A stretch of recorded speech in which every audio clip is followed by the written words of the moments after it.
Hi guys. I don't even know how to start this. My hands are literally shaking while I type this. This isn't just a story. This is my real-life revenge movie. I was always the joke of my family, the disappointment, the black sheep.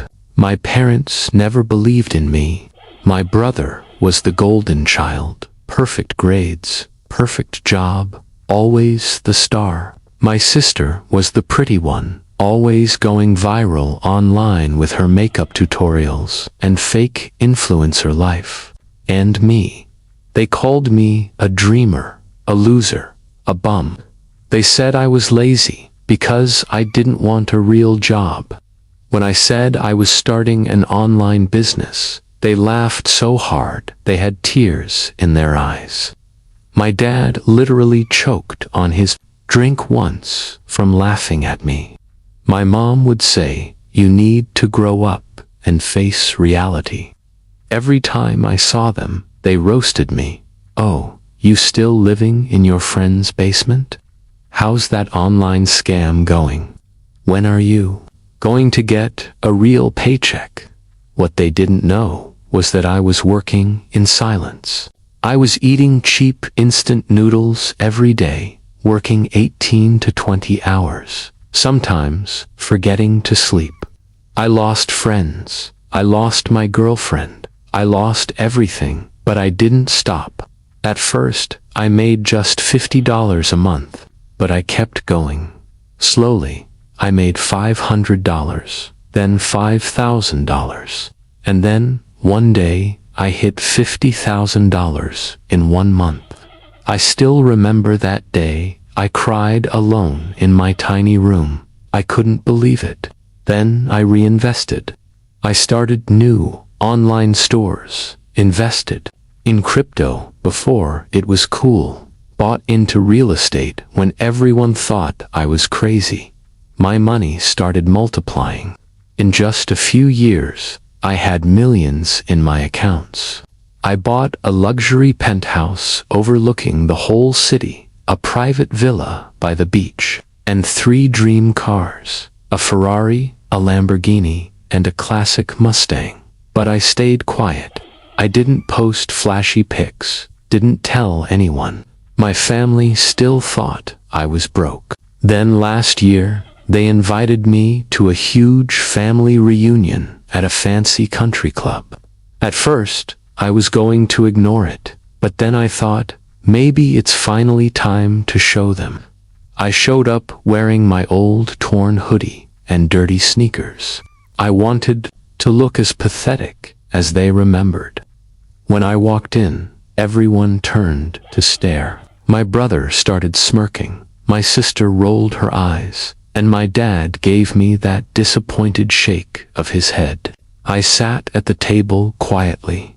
They kept throwing shots at me. Still no job. Need money for the bus. "Oh, maybe we can set up a GoFundMe for you." My sister even slipped me a $10 bill under the table as a joke. Then they started bragging about their amazing lives. My brother talked about his fancy new house, which he was actually struggling to pay for. My sister talked about her influencer deals, which were mostly fake sponsors. And my dad went on and on about how he raised winners. Finally, my brother's wife stood up and said loudly, "You know, we all support you. We even pray for you sometimes. But maybe it's time to wake up and accept that you'll always be the failure." The entire room burst into fake sympathy laughs. That's when I stood up. My heart was pounding, but I was calm on the outside. I took a deep breath and said, "Actually, I need to confess something too." Everyone stopped. My brother froze with his wine glass midair. My dad squinted at me, confused. I pulled out my phone and started screen sharing on the big TV in the room.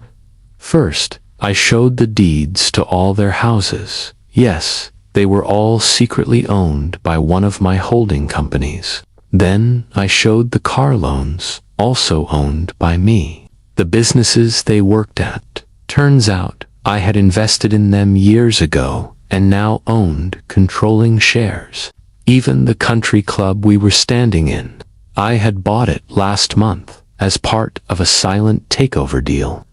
My sister gasped so hard she dropped her phone. My brother started shaking. My dad's face turned white as a ghost.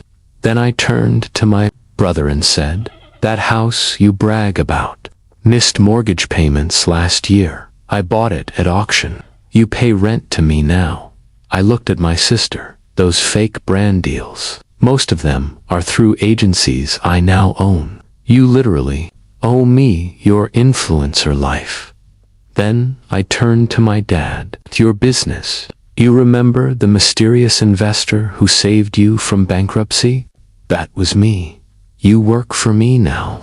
The silence was so loud I could hear my own heartbeat. I walked around the table slowly, looking each of them in the eye.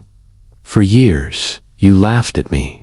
You called me a loser, a failure, a nobody. But while you were busy mocking me, I was busy building an empire. You thought I was broke. You were living in my houses, driving my cars, and building my businesses." My dad started to speak, but his voice cracked. My brother's wife started crying. My sister ran to the bathroom to throw up. Then I dropped the final bombshell.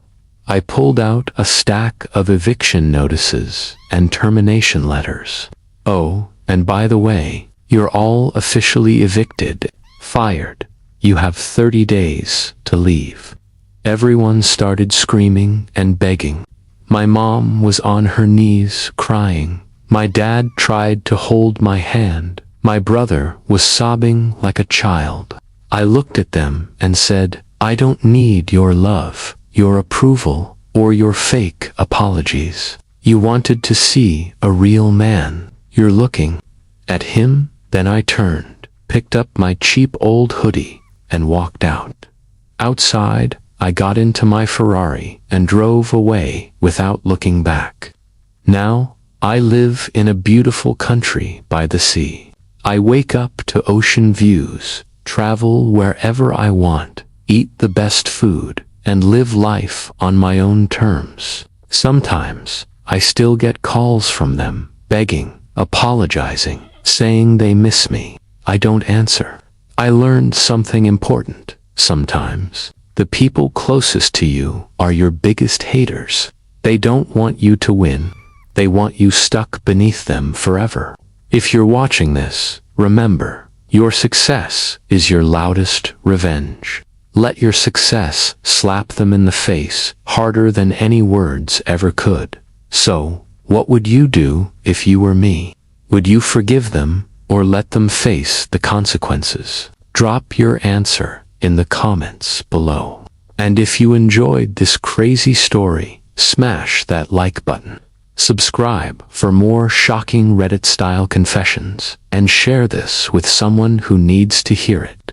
Because trust me, nothing feels better than turning the tables on those who doubted you the most.